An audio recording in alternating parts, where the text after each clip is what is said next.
Hello and welcome to my surgery story. I will try to keep this as brief as possible because I have a way of going off on tangents. And you may hear my cat purring close by. Today is, I don't even know what today is, the 27th of October. My surgery was on October 18th. Prior to that, I was on a 2-week liquid diet, which I had talked about a little bit in my surgery prep or approval process video. On the 17th, I had to start the pre-surgery pre-op, which included drinking, I don't even know what it's called, that drink that empties out your bowels. I mean, I guess no other way to put it. And so that started. Prior to this, I had my my surgery history and pre-op appointment with my primary care doctor. And because I had already had the EKG and the chest x-ray and the lab work done, the only things that I needed to do at that point was go over my medications, because for 6 weeks after the surgery, all of your medications need to be chewable, liquid, or crushable. So it was a very quick visit with my primary care doctor. And then I also had the endoscopy done, where I was sedated for that. Everything came back okay for that. They said that I was very talkative throughout the procedure, so that went well. They were concerned about my oxygen levels during the procedure, but I think I was anticipating that from the beginning. So on October, I have the burps. On October 18th, we had to be checked in at the hospital, I believe by 6:30 in the morning. I can't really remember for sure. Maybe it was 7 a.m., 6 a.m. It was early in the morning. I was one of the first patients. And so we arrived at the hospital and we went over the paperwork. And good news, because I was concerned about the patient portion of my surgery. All I had to pay was like $350 for the surgery, and that also included the hospital stay and everything like that. So we were anticipating having to pay in the thousands for that, but I had met my out-of-pocket maximum through my insurance company. So, once I paid that $356, that met it. So, that was good news to hear. They took me and my boyfriend back into a pre-op room. I had to put on TED hose or compression socks. I wanted to look this up, but I didn't. They go around your calves and they inflate and deflate to help with blood pressure and circulation. I had those on as well. And then traction socks. They gave me IV antibiotics, which went in fine at that point. I had a lot of trouble with them later. And then behind my ear, they gave me a patch to help with nausea from the anesthesia after the surgery. And then it was just kind of like a waiting process. My surgery was actually scheduled for 8 a.m. And so I did a lot of talking with my family back home, talking with my boyfriend, who told me he wasn't nervous, but he was picking at my nail polish. And so I knew that he was just as nervous as I was. But we were joking around, trying to keep it light, trying to keep me calm.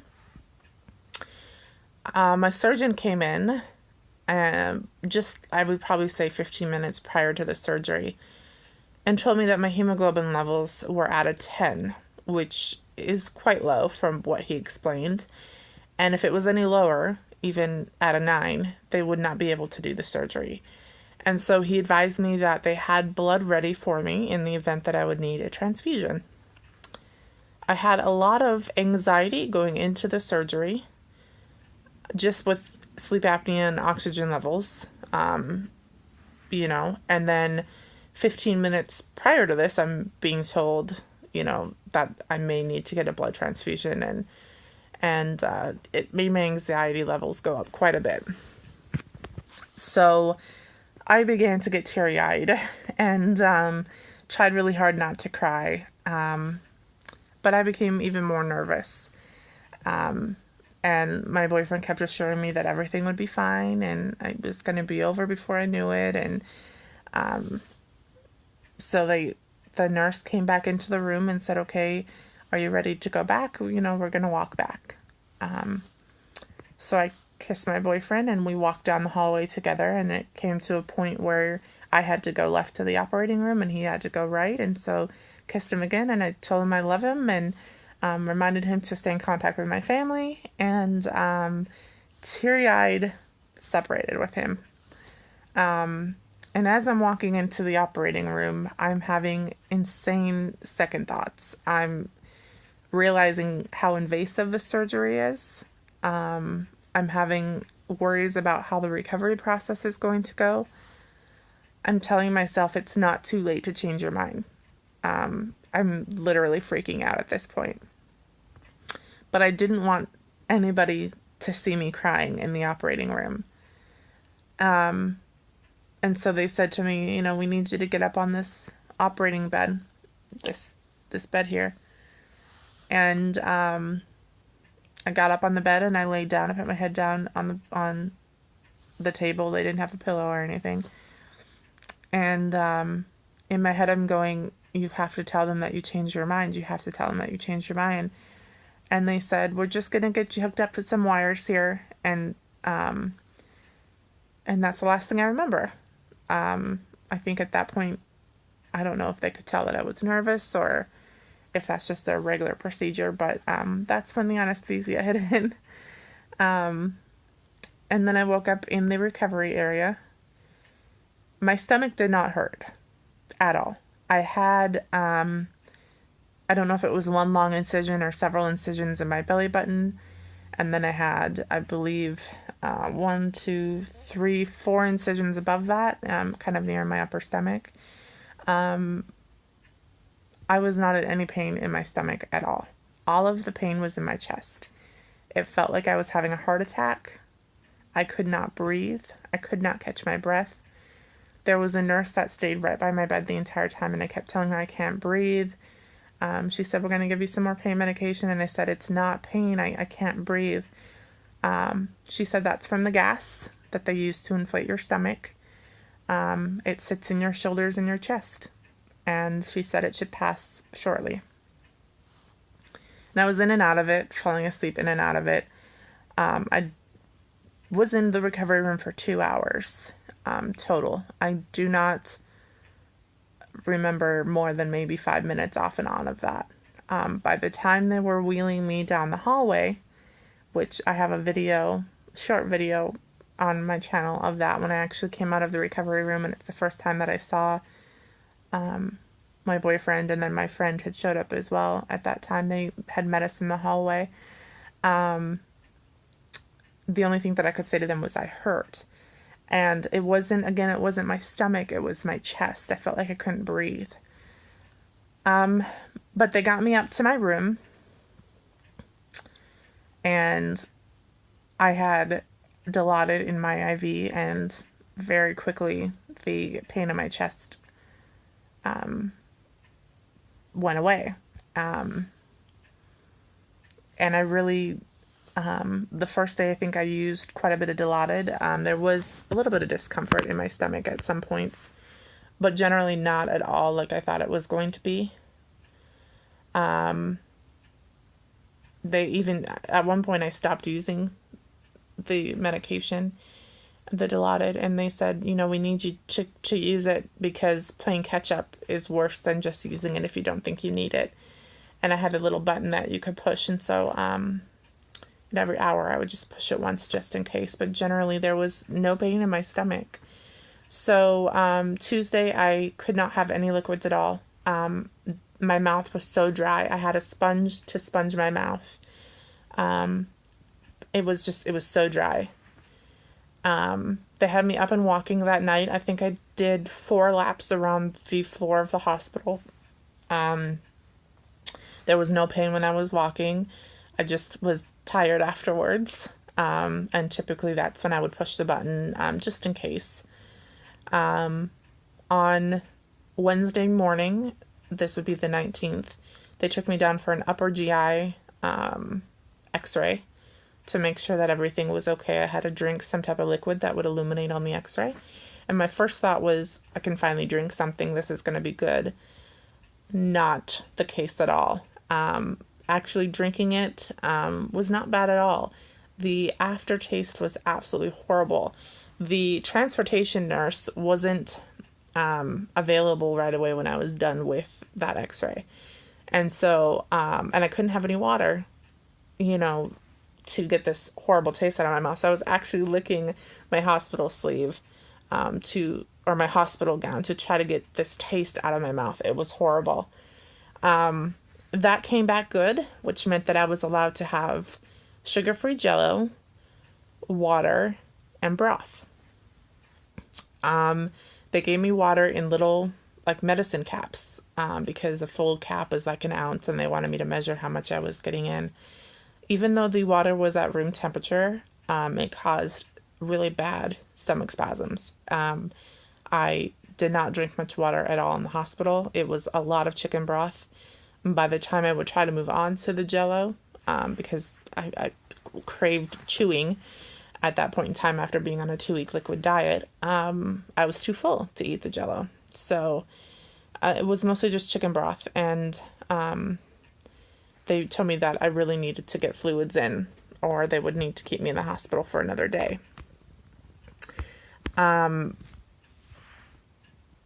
I believe that it was also on Wednesday that I got up to shower for the first time. There was no pain with that. I did need to be on oxygen. Anytime I would fall asleep, my oxygen would drop, which is to be normal, I guess, since I have sleep apnea. I did bring my machine to the hospital as I was instructed to do, but they didn't use it. At one point on Wednesday night, anytime I would fall asleep, my heart rate would fall below 50 and set off an alarm. This kind of surprised the staff. They didn't know what was going on. The nurses called the doctor, and the doctor said, is she still wearing the patch behind her ear? It was good for 72 hours. And they said yes, and they said take that off and she should be fine. And sure enough, once that patch was removed, my heart rate was fine. My blood sugar was also very high, which is normal after surgery, but enough to concern them and to instruct me that I needed to follow up with my doctor when I was discharged to make sure that my blood sugar was within limits. At one point, my blood sugar got up to 254.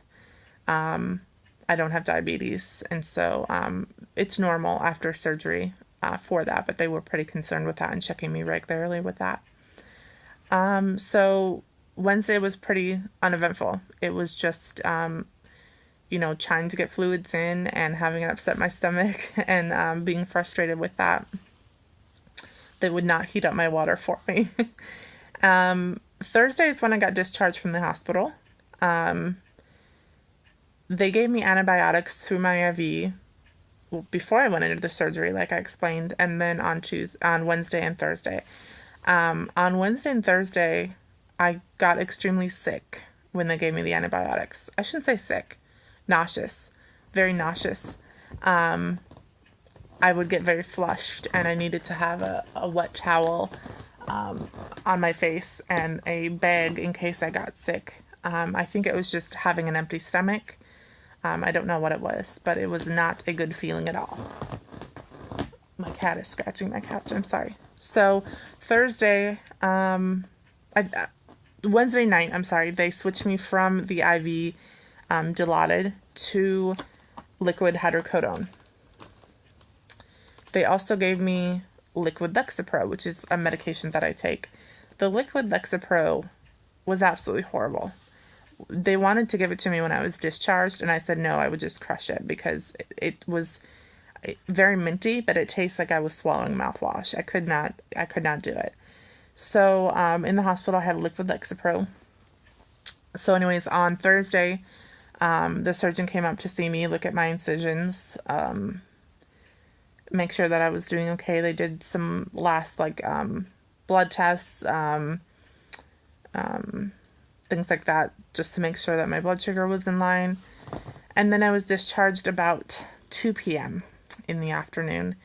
I was discharged with a prescription for liquid hydrocodone, an acid reflux medication that I needed to start a week after discharge, and shots for anti-blood clotting that I have to give myself every day and alternate sides. I have to give them to myself in my hip, and I have to alternate sides.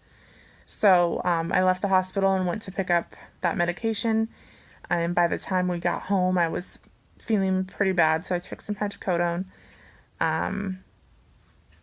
But the recovery process has been very good. I'm having some problems getting they said that at this point I should be able to get at least 40 ounces of water in a day, working my way up to 64 ounces, which is what the final goal is 64 ounces a day. I'm having trouble.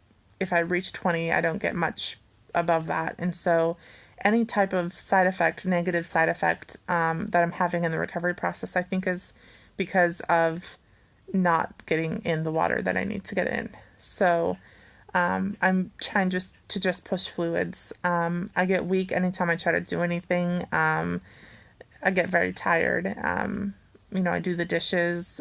Today I clean the bathroom.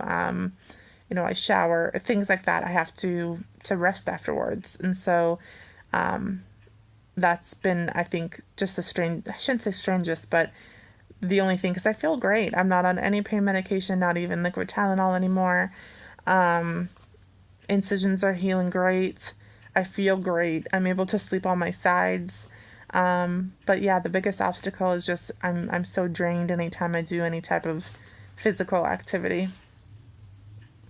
But that's to be expected. That was explained. So I am scheduled to return to work on November 8th. I had an appointment the other day with the dietitian. I believe that was module 5 that I explained. They just went over the different weeks, what I can and cannot have each week as far as food goes. And then on the 2nd of November is when I meet with the surgeon again. That is when I can officially weigh myself again. They advised us to not weigh ourselves until that point, because you can still have a lot of gas in your stomach and things like that. I was very bloated after the surgery.